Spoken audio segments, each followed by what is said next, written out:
नमस्कार मित्रांनो, ठरलं तर मग या सिरियलमध्ये काय घडलं आपण ते बघणार आहोत। रविराजच्या अट्टाकात सर्वजण बिझनेस एक्सपोसाठी जायला निघतात।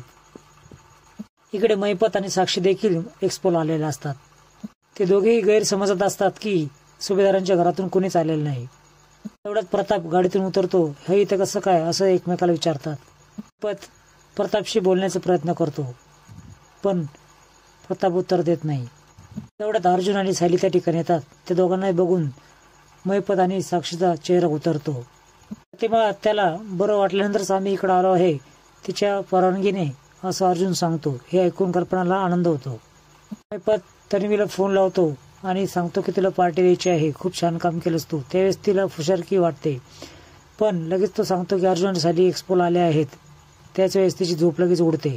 तन्वी प्रतिमाची काळजी घेण्यासाठी येते। त्याच्याच रात्रभर झोप लागली नाही मला, असं ती बोलते। पण रविराज तिला तोंडावर पाडतो की विमल आली होती घरामध्ये, त्यावेळेस तू चांगली डाराडोर झोपली होतीस। ती तोंडावर पडते। तन्वी घाईघाईनेच बिझनेस एक्सपो मध्ये जायला निघते। इकडे पूर्णाजीच्या घरी अलार्म वाजतो। तो अलार्म सायलेंट लावलेला असतो की गोळी घेण्यासाठी। त्यावेळेस पूर्णाजी अस्मिता समोर तिचं कौतुक करते।